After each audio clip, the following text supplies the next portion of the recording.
Job, I wanted to, question had been asked about where in the book of Job does it say the patience of Job? We hear about the patience of Job, right? Well, guess what? It's not in the book of Job. It does not use the word patience. So I started doing some looking, and it is in uh, the letter of James, chapter 5, verse 11. It depends upon which translation you look at. If you look at the Douay-Rheims, the old Douay-Rheims translation, it says, "Behold, we account them blessed who have endured. You have heard of the patience of Job and have seen the end of the Lord, and the Lord is merciful and compassionate." So there it is, the patience of Job. But then if you look at the New American Bible, which is what we usually use, it says, "Indeed, we call blessed those who have persevered. We have heard of the perseverance of Job, and you have seen the purpose of the Lord, because the Lord is compassionate." And then getting down to the Protestant King James Version, "Behold, we count them happy which endure. Ye," I always love that, "ye have heard of the patience of Job and have seen the end of the Lord, that the Lord is pitiful and of tender mercy." So the patience of Job is not something, you think about it, and what is patience?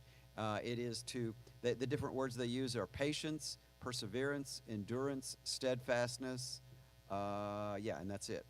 But what I would say is the point is the same. Job endured. He was patient. He persevered. He stuck to his guns, whatever you want to call it. He never really, if you remember at the very beginning of Job, we talked about Job's wife saying, "Why don't you just curse him and you'll die and it'll be over with," as opposed to being in all this pain and suffering. And he said no, because he honored God, but he didn't understand why he was suffering.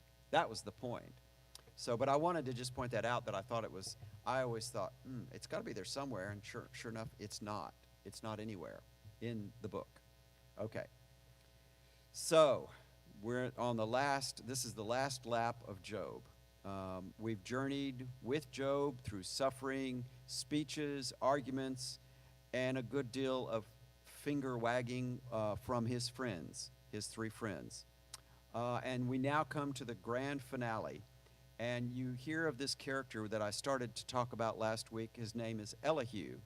And he is this young guy who's been sitting there silent for 30 chapters, just waiting.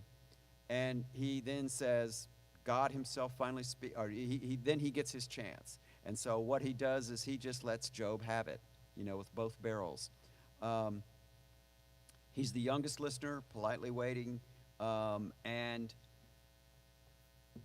let me go to the first passage that I want to talk about, and that is where he says, this is on 32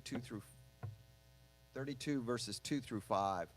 It says, "And Elihu, the son of Barachel of the Buzite from the clan of Ram, flared up in anger against Job. His anger flared." So he got really mad, obviously. I mean, when your anger flares, you get mad. And for his claiming to be more right than God. Now, and against his three companions, his anger flared because they had not found an answer that showed Job guilty. So I asked the question, is Job claiming to be more right than God? I don't think that's what he was claiming, was he? He just didn't understand why he was suffering. But so you see how the listeners are not really hearing Job. You see what I'm saying?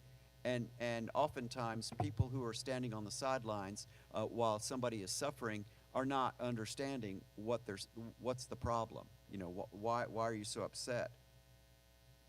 And of course, our author Robert Alter talks about Elihu, and he says, the poetry he speaks is by and large not up to the level of poetry in the debate this is in the footnote, between Job and his three reprovers.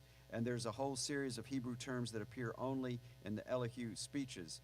They think that Elihu was added in, basically. Because you don't have Job responding, do you, to Elihu?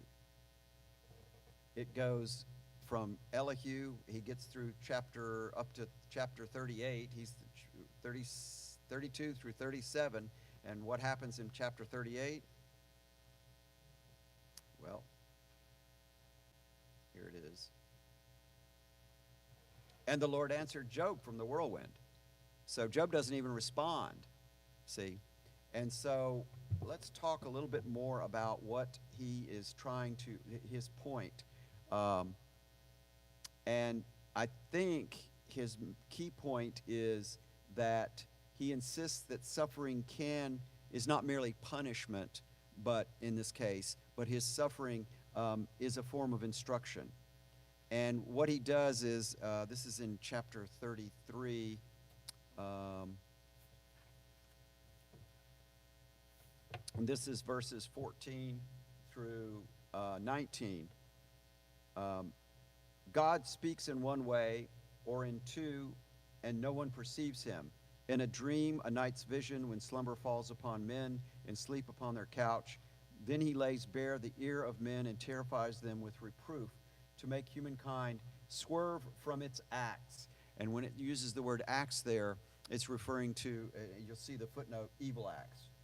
And so, swerve from its acts to put down pride in a man, that he save himself from the pit and his life from the current. And he is chastened with pain on his couch, shuddering in his bones, unrelenting. And so what we're talking about, he's saying that we learn from God through dreams. And I think this is some of the prophets, they have these dreams where God speaks to people in dreams, right? But then he's also saying this other thing, which is that you're being corrected or being reproved for something you did wrong. And so what he's saying here is that you must have done something wrong because God is reproving you. He's not just punishing you. He's trying to teach you something, and you're just not learning. You're just, what is one of my favorite words in the Old Testament is you're hard-hearted or obstinate. He's hard-hearted or obstinate. And that's not the case. Can you imagine being Job and listening to this young whippersnapper say these things, and it's sort of like you don't get it at all. But Job doesn't reply to that. But I think that's the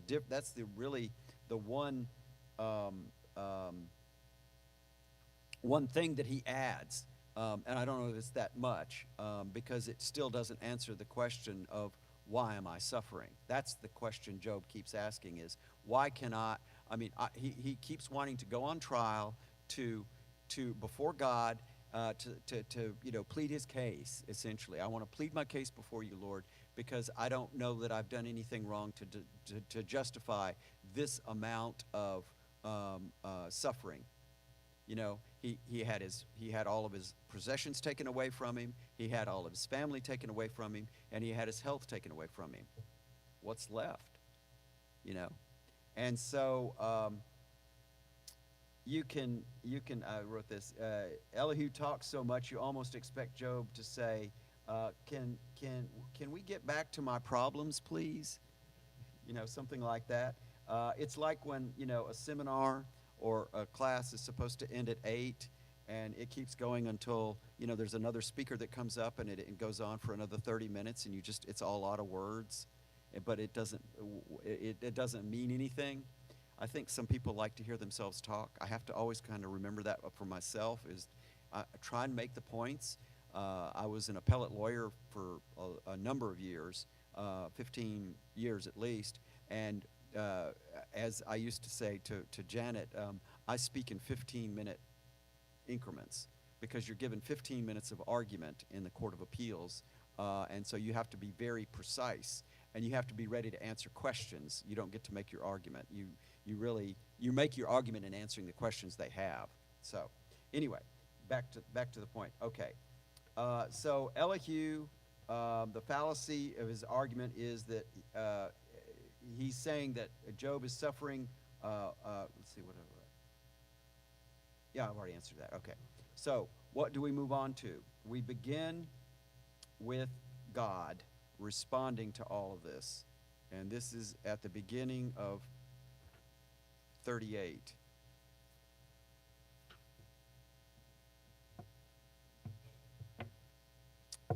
And so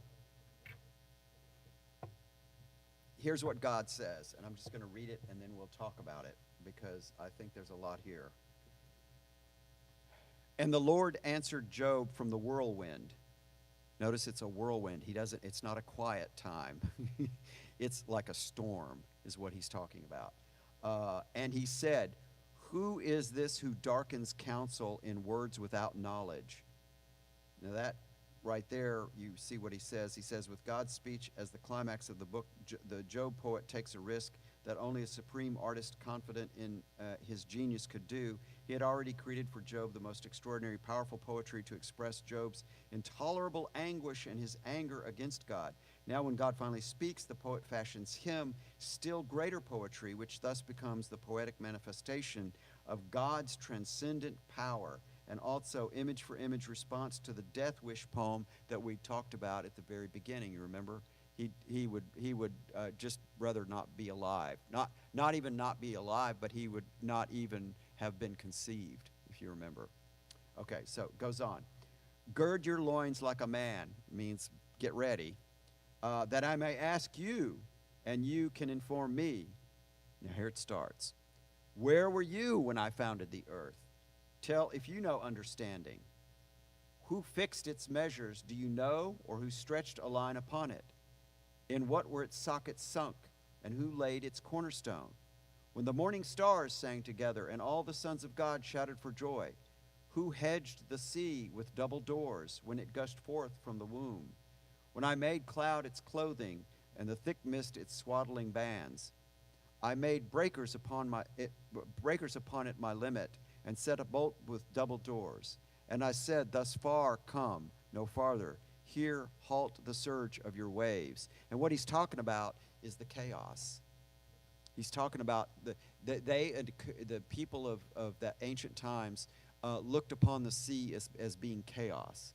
And that before the creation of the universe, there was chaos in a sense. And God makes order out of chaos, because all of a sudden you have material things that are existing and staying together physically. You have gravity. You have all these different physical laws that come into play. And so who did all of this? Who created all the stars? Who created the planets? Who created the animals? And so it's pretty powerful, right? But my question is, does that answer the question of Job of why he's suffering?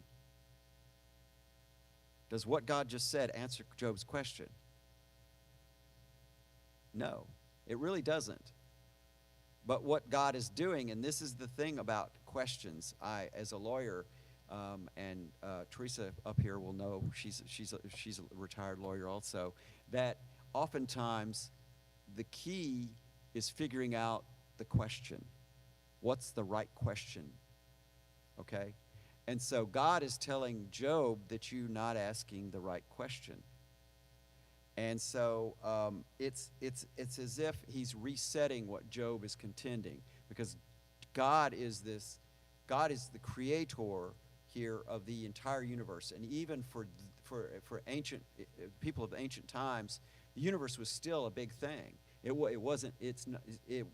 We look at what they considered the universe and what we consider what we know to be, or through science, our best guess of what the universe is and how far it stretches.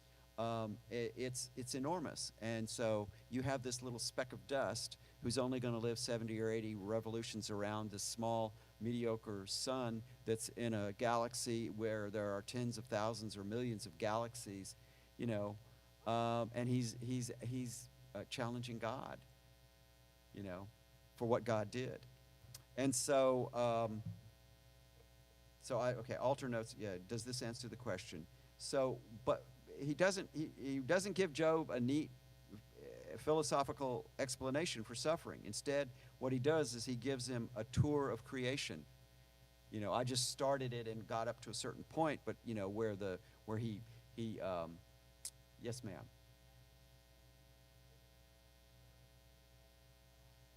Oh yeah, and we're going to get to that. That's one of the points, is that Job it needs to trust the process. But that's easy for us to say, but it's hard for somebody who's in the midst of suffering. You see what I'm saying? And that's the difficulty. And that is where God does not seem as compassionate at this point in time as our Lord Jesus Christ is.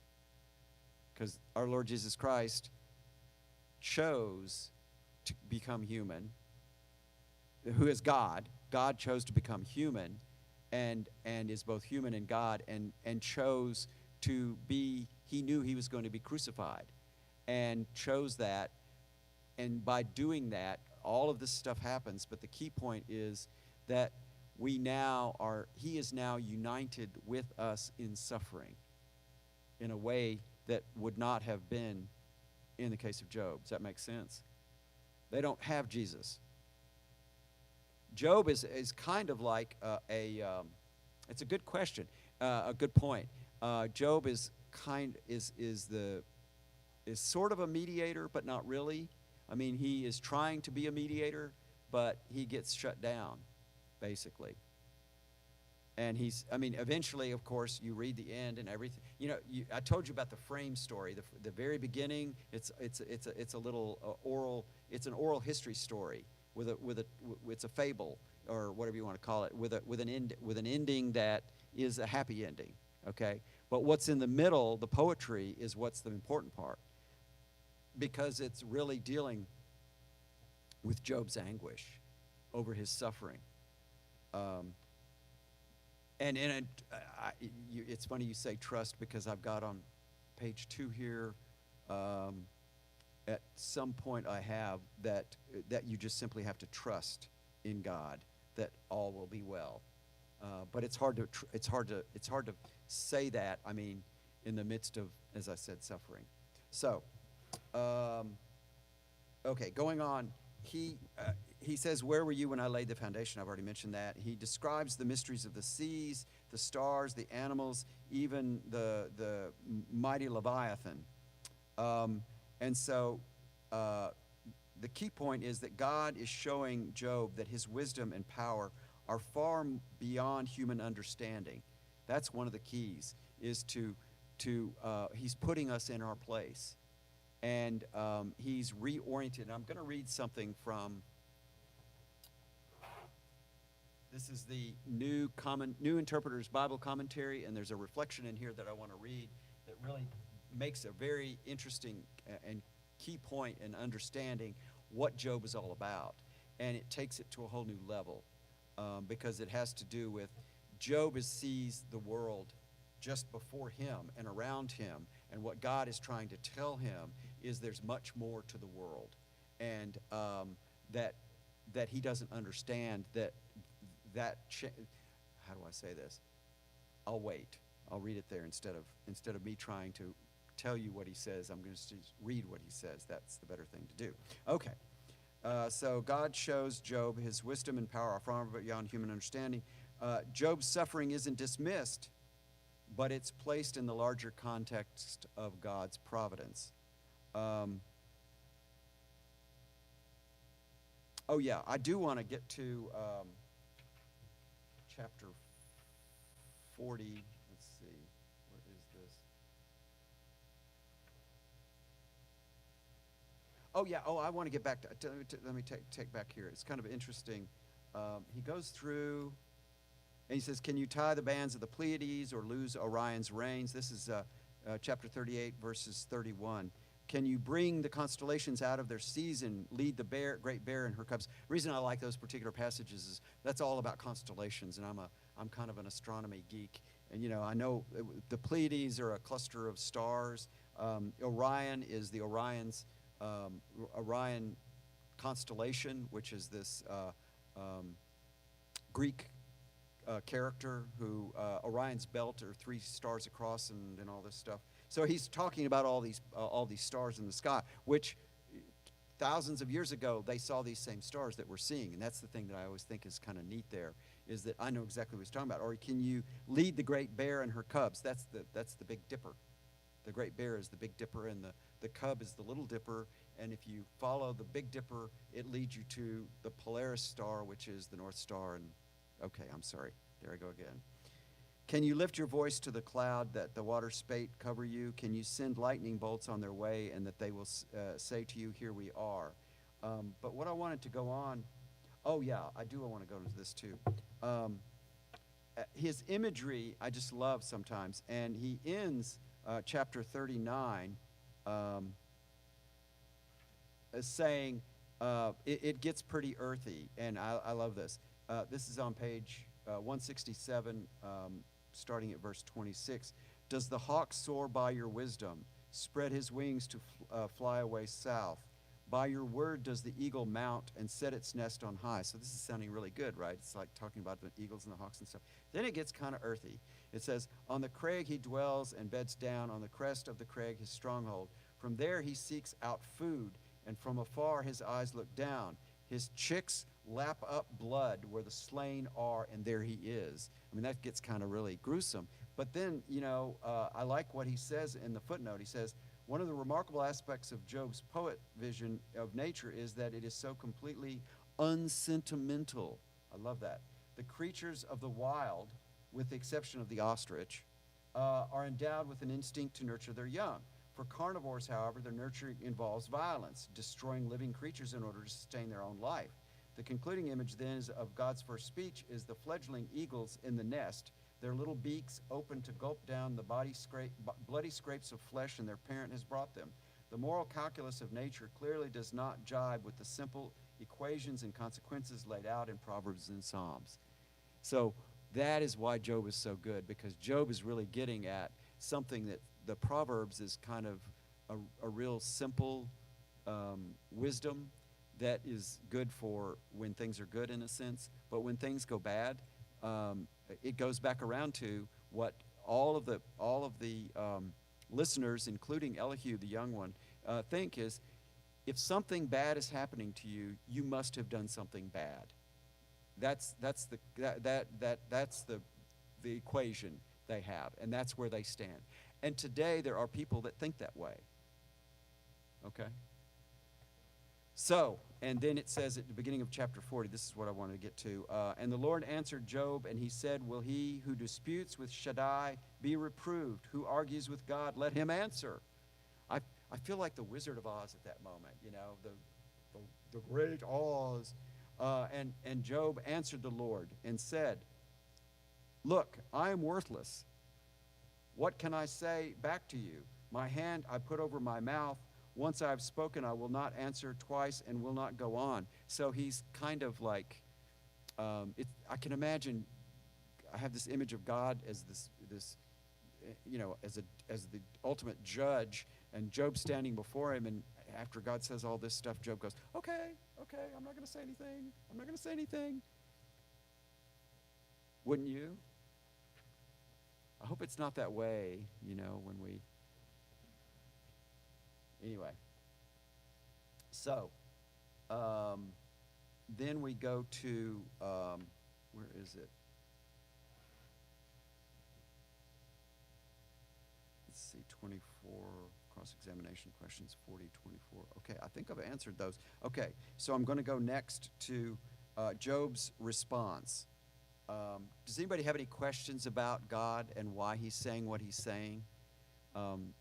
God is basically telling Job that, as I tell people, I'm God and you're not, and I am all-powerful and all-knowing, you just don't understand. It's as if he's saying, I've got all these things to worry about, and you're telling me, all these different animals, the crocodiles and all these crazy animals that were created. I always kind of wondered, did God sort of, I'm thinking of the platypus, what happened there? Was that kind of like, this looks good, okay, all right, send it out there, So,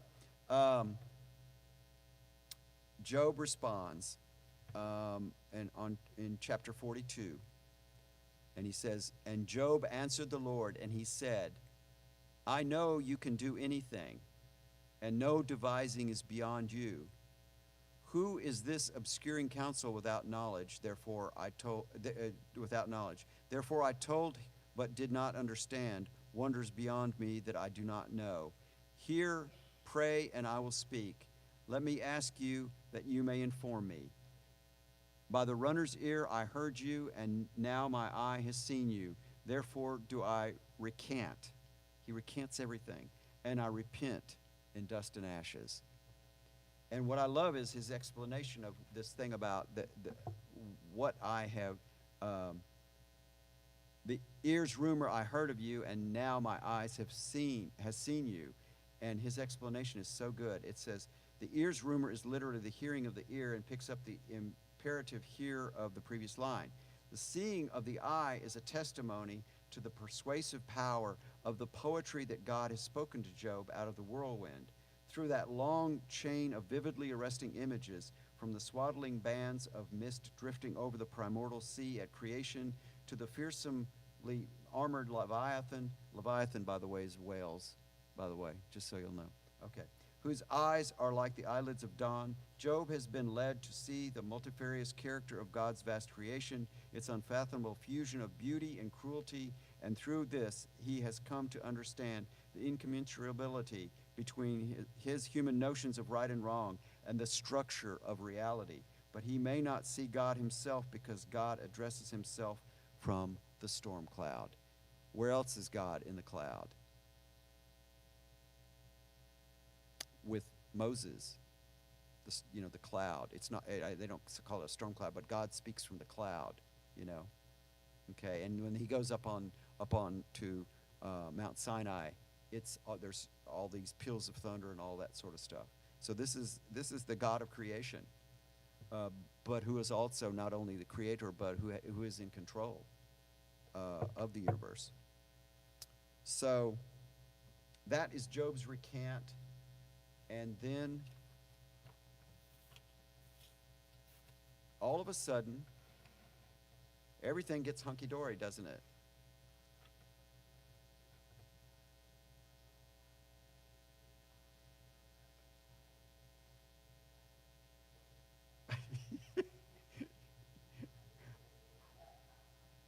I will tell you one funnier than that. Okay? I'll tell you one funnier than that. It wasn't funny, but it was funny because you're standing there and it happened. And I really felt for Father Thomas. Anybody at the 6 p.m. youth mass? Okay. We were at the 6 p.m. youth mass. Father Eric couldn't do it, so Father Thomas agreed to do it. He did a great job, and it was in the church because actually we had more people. We had probably 150, and 100 people won't, maybe 100, but that's as many as you can get in the chapel. So it was in there. So what happens? He's there at the consecration, and his phone rings, just like this. It starts ringing, and he broke the bread right there, which is not the fraction right, but that's okay because he couldn't help it. So, but he was very calm about it. He just took it and he just went like this, and he fiddled with it and turned it off, and then he continued on. And he said to me afterwards, "I don't know why he called me at that time. I told him, but so don't feel bad." And then I tell the story of did I tell you the story of when we were in court one time and there was this judge who could not, I won't tell you the judge's name, but he just was, this was when cell phones were fairly new, and he would get very angry at the phones going off. And so he was sitting there as the presiding judge, and all of a sudden a phone went off, and it was his. And he turned 3 shades of red, and he apologized profusely. So it happens to the best of us. Okay, so God vindicates Job. He rebukes the friends for their faulty theology, even has them offer sacrifices with Job interceding for them. Job's fortunes are restored, and he receives even greater blessings than before. Of course, what happens to the first wife and all the kids? The first kids. I'm thinking to myself, well, that sounds good, but, good for Job, but not so good for them. Anyway, so yeah, after it's, yeah, I love this. Job ends up with more sheep, camels, oxen, and donkeys than ever. It's almost as if God is saying, you know what? You've earned a double portion, and you're going to get a bigger petting zoo. No, okay, all right. I'll get serious here. Now, lessons for us, and then I want to read this, and then if anybody has any questions. Number one is suffering. We won't always get an explanation, and here it is, but we can trust God's wisdom and providence, and that we just have to lean into that, and that's where patience and perseverance and all these things happen. And as I say, suffering, there's psychological or emotional suffering, and that's one thing, and that's all about expectations and relationships. Physical pain is another form of suffering, but there's the physical pain itself, and then there's the suffering. The suffering is the worrying about the physical pain. How long is this going to last? Am I going to be able to bear this? Is this the way life is going to be the rest of my life? Blah, blah, blah, blah, and all that stuff. That's what suffering is. And you have people, it is a hard one to understand why some people suffer more than others for what do not appear any particular reason. But this book is going to help in a minute on that one. Okay, faith. Job shows us that even in doubt and despair, he doubted and he despaired, but he still held fast to God leads to deeper he still held fast to God. He would not give up. Okay? He wanted God to explain to him why. He wasn't challenging God. He was just, explain to me why this is happening to me. Now, unlike Job's friends, I think we should also be careful about offering quick fixes to people who are suffering. And I think it's almost a question of listening with patience and empathy, and if you can, with compassion. And we talked about the difference between empathy and compassion. If there's something you can do, you can always say, is there anything I can do for you? And, really mean it. That helps, I think. Sometimes the holiest thing that we can do is to just sit quietly and be present with the people. I saw this online. I have to read it. A ministry of casseroles can be holier than a ministry of lectures. And we love casseroles here, don't we? Tomorrow night's casserole night, by the way, right? Yep, she's shaking her head. Tomorrow night's casserole night. I mean, because when you get casseroles, people bring out their best casseroles, that is. I will tell a story once. My mom, I love you, Mom, but I have to tell this story. She was always experimenting. She had a lot of great dishes, but she was always one to try out new things. And she made a macaroni and cheese and hot dog casserole. She even said it was not good. So, all right. So that's community. That we need to, when people suffer, we need to listen, not to try and tell them what they need to do. Because, I know people mean, and I think I've decided I'm not going to talk about my back anymore, because when I talk about my back, here's what happens. People come up to me and say, well, have you tried the inversion table? Have you tried the, acupuncture? Have you tried the blah, blah, blah? Have you tried the blah, blah, blah? And I'm going, yeah. And it just is, It's not a debilitating pain, it's just a chronic pain. Sometimes during the day, it's fine, but then other times, it's not, but that's okay. So, and the fourth thing is suffering, faith, community, and the fourth thing is hope. Job's restoration reminds us that God's final word is not suffering, but blessing and redemption. And this is very, very true for us as Christians about the crucifixion and the resurrection, the ultimate suffering of Christ on the cross for all of the sins of all time, of everyone, and that saves us from ourselves. And Jesus did that, God did that, the Trinity did that, not just as a way of punishing us, but because he loved us unto his death. That's the way I like to put it. He loved us unto his death, his suffering and death. Okay. So I'm going to read this. I'm going to take my time. I found this, and I think it has some really, really good points. If I can get it.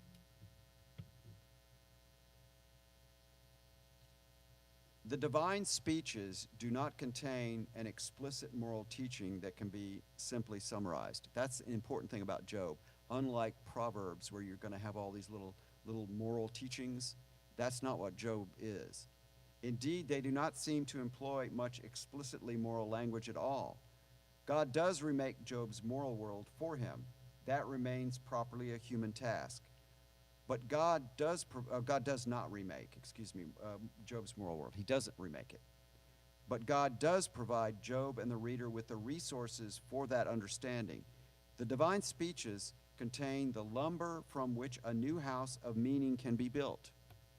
The resources God offers to Job and to each reader include provocative questions about identity, new ways of perceiving the world, patterns and structures of thought different from accustomed ones, and above all, images that can be generative metaphors for a renewed moral imagination. The rhetorical questions that God asks Job, who is this, where were you, are you able, are not merely rhetorical questions, but in an ironic sense, real existential questions about the identity and vocation. Questions of identity and vocation are fundamentally moral questions. The way a person answers such questions is in large matter of the horizon of meaning within which a person thinks. The contrast between the horizon within which Job presents himself in chapters 29 and 30 and the horizon within which God asks Job to locate himself could not be sharper. This is the key point. The primary horizon, Job's primary horizon is what? The horizon of meaning is the village and family. He was looking at this within his own little sphere. God challenges the parochialism of Job's moral imagination by making the starting point nothing less than the whole creation. We too often tend to think of the moral world as having to do simply with the relation of humans to other humans. Yet humans abuse creation in the wanton destruction of the environment, blah, blah, blah, blah. Let's see what it goes on to say. Not only does such a horizon of meaning alter one's relation to non-human creation, but it also causes one to understand human relations differently. By the choice of their starting place, the divine speeches suggest that one understand human identity and human community in light of creation, rather than attempting to understand God and the cosmos on the basis of a particular human social arrangements. We've got it reversed. We're looking at the world from our perspective, and we're projecting the way we think. This is why we think God is a certain way, is because we project. What is it? The word is anthropomorphic. When we project the way we think, we project human qualities on animals. You know, you'll say, "Oh, the little puppy dog knows blah blah blah." Well, maybe not. And we also do that with God. We project the way we think that's how God thinks. And the whole idea of the way that God thinks is just beyond our comprehension. But we have a tendency to do that, don't we? And so he's saying that we have to, that's what Job is about, is changing the way that we look at the world. So he says, not only the scope of the horizon, but also the disciplines of attention that God requires of Job and the reader contribute to the remaking of the moral sense. Readers may be impatient for the explicit moral discourse. They want, just give me the answer. And it's like, you don't understand. You're missing the question. You're not asking the right questions. But the divine speeches require a prolonged and disciplined act of contemplation as the first task. There are probably not many ethics courses in colleges or seminaries that spend the first 3 days in silence. One day in the forest, one day on the seashore, and one night in gazing at the stars. Yet something like that is what God requires of Job as a starting point for a new moral understanding. He takes him on, as I said, it's like a tour of creation. Before you can really do anything, you have to understand the world, the immensity of the creation that is out there. As was discussed, he says he's talking about a prior reflection, which I'm not going to talk about. The starting point for the development of the moral sense in the divine speeches is a contemplation of the goodness of the natural world, earth, rain, and raven. In other words, sometimes we think of things as evil and they're not necessarily evil, you know. The account of creation in the divine speeches contains metaphors that are strongly suggestive of formation of a moral order. The imagery of place, limit, and non-encroachment recurs frequently.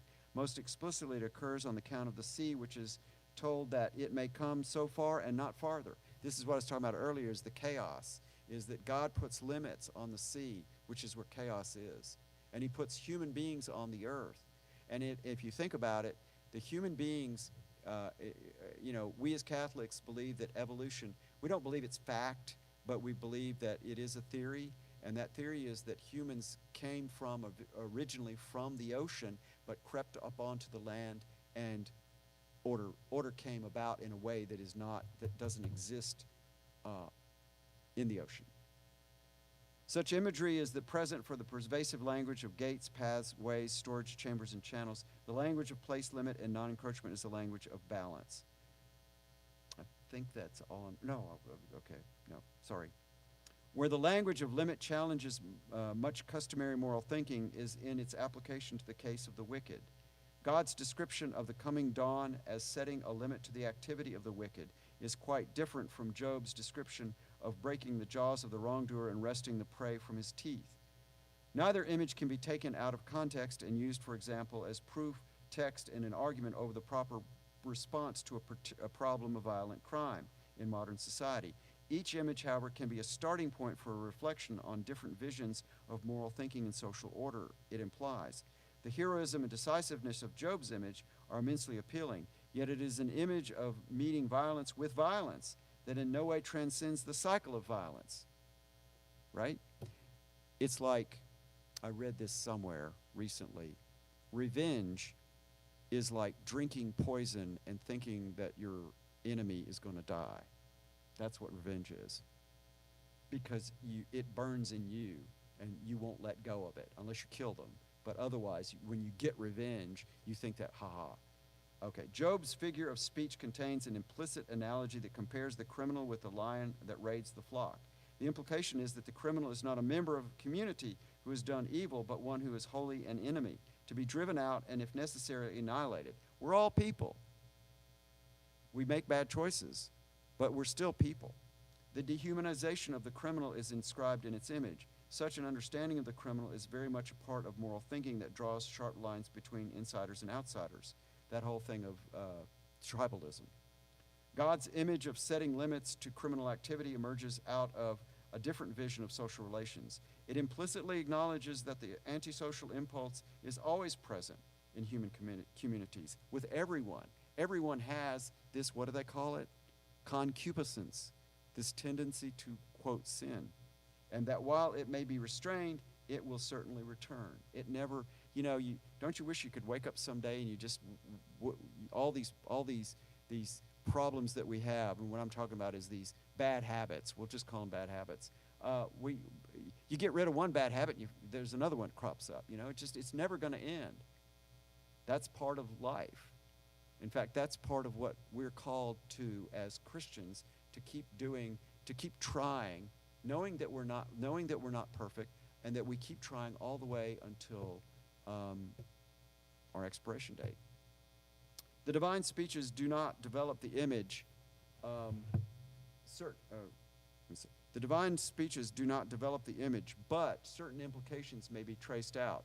Once a community has recognized that it cannot deal with the criminal by expulsion or annihilation, then it is acknowledged that the criminal is a part of the community, however disruptive presence. Only on that basis the recognition of redemption is possible. This is one thing that we think about. Okay, you put criminals in jail. Okay, they serve their time, but when they get out, they've served their time. They don't need to be treated like people, less than human. It is important to remember that the divine speeches do not primarily serve to lay out moral teaching about the world. They serve rather as a revelatory experience. Such moments of revelation always have an elusive, enigmatic quality that escapes reduction to a single message, in other words, an answer. This is true not only of the stories of the revelatory disclosure in the Bible, but also the epiphanies that occur in every person's life. Yet a person is repeatedly drawn to remember those moments out of recognition that they contain the generative seed of a wholly new way of understanding God, the world, and oneself. Teasing out the possibilities of such moment may require a lifetime, but in the process one engages the existential questions of identity and vocation that God poses to each person.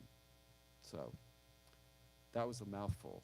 But he said it so well, and he really helps to understand that Job goes far beyond what Proverbs we'll be dealing with next in 2 weeks. I mean, Proverbs is good to read, and it helps us in learning to, basic moral questions. But if you remember, I said it was more. I gave you the hard part first. Okay. So, it's 7:20. I've run out of stuff. I'm not going to keep talking unless people have questions.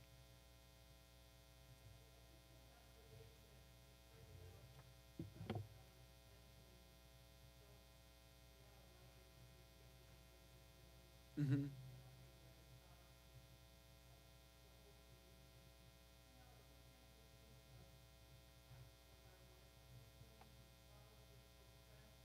Mm-hmm.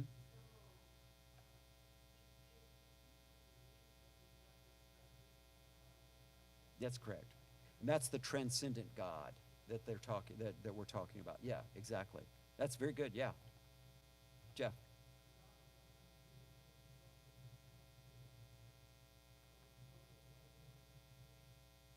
He did. He did. He doubled the compensation, and but that's the sort of the oral tale. That's the framework. That's the beginning and the ending. What I think, and I think that it's a good ending and all of that. But I think the meat of what Job is about is in the middle, in the poetry. More particularly, it's really more of what Job says and what God says. The arguments that the three friends, as they call them, and then the young guy Eliphaz, are really kind of not. They're not really arguments that really answer the question, But yeah, no, I mean he did get everything back. That's very true. But look what all he went through. Anybody else? Yeah,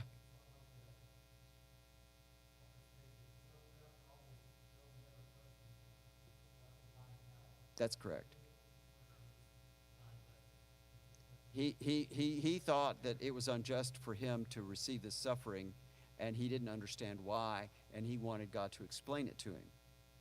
That's basically, and that goes back around. It's that's his question, but it's in the context of his world, and God is saying that the world is that the universe is much bigger than that world, and that I'm God and you're not, and you don't understand.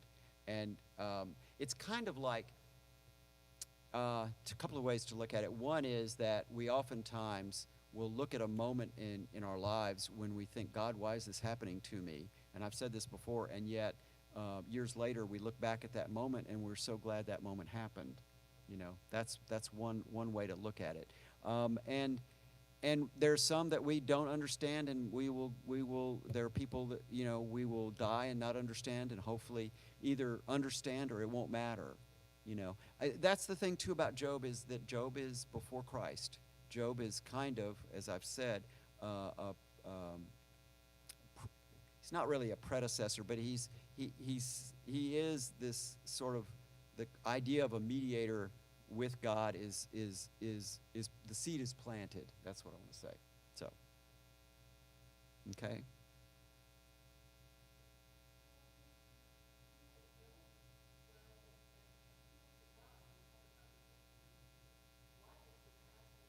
You know what? I think here's what I would say. Um, Father John Raphael, who used to be he was the chaplain at St. Thomas West, and now he's the pastor. He took over Father Dexter Brewer's place at Christ the King. He taught our grief class, we had a class on grief ministry, and I'll never forget him saying, somebody was asking about, how people react to somebody dying and what can you do? And he basically said at one point in time, tell people when they're in grief, it is okay to be angry at God. He says you can go out, and he says something like this, you can go out into the backyard and scream your head off at about why is this happening, and just whatever you want to say, because he said, you know what? God can take it. You got to have, I think this is where, I think sometimes when we pray to God, we think we're supposed to just be all nice and pious and everything. It's a relationship, and you don't understand, and, help me, Lord. And you may not understand. It may take years to understand. Good question. Yes, ma'am.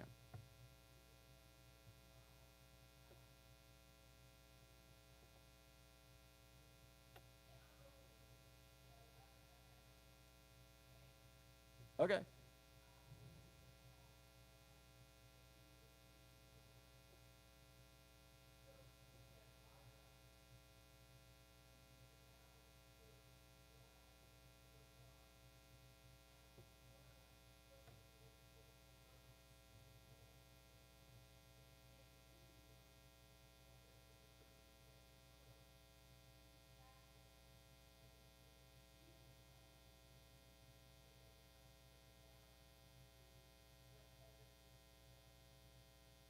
Well, although sometimes it can help, because what you're talking about is a gratitude, almost like a gratitude journal about one's life. But it's interesting. Um, I, I don't know that. I don't know what was I was thinking of. Oh yes, what was it now? The thoughts jumped out of me. Shoot. Give me a second. Um, um, I can't remember now. Shucks. It was a good thought too. Oh, it's about good. It's about what does that mean? And when we think of somebody as being bad or evil, and there's certain points at which you kind of wonder about people making bad choices. But when somebody does something that you think is evil, they aren't choosing what they think is evil. They are choosing what they think is good for them. And oftentimes it might be like robbing somebody because they have a drug habit, and they need money to buy drugs to make them feel good, and that is good. It is good for me to feel good. That's the view. Of course, the problem is they're choosing. It may be a good to them, but it is a lesser good than God. And that gets into this whole question of what is good and what is evil, and what is good. We all have this tendency, I think, to agree that we want to choose. We are drawn to, is a better way to put it. I've got it. We are drawn to good. We think we're drawn to good, and we are. But we define it how we want to in the context of ourselves. And good is broader than that. You see what I'm saying? That gets into the God is good. God is the ultimate good. Actually, what God is, and I can't believe haven't said this so far, what God is saying to Job is, you have all these things. Now, which is more important, me or those things? Because as we grow older, and there are many of us in here that have gray and white hair, we are going to have to let go of things. I mean, you talk about downsizing, right? That's something that happens. You talk about getting rid of stuff and all that. But ultimately, we may lose some mobility issues, cognitive issues. We're going to have to give it all up at some point. But what's the most important thing to us as we're giving it up? God. Because God gives us the hope. We have faith in Jesus Christ. We have faith in the Trinity, really. It's not just Jesus Christ, it's the Trinity. We have faith in the Trinity, and that there is more to this world than what I can see, feel, hear, and touch. And that the creator of this whole thing is the one that we should be worshiping, not our brand new 65-inch TV screen. Okay? Now it's 7:30. Let's do a glory be.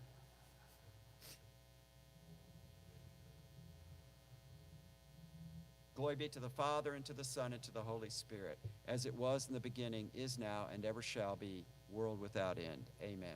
In the name of the Father, Son, and Holy Spirit. I really appreciate those questions because they actually helped the flesh it out a little bit more. Okay? Good. 2 weeks, not next week. We're on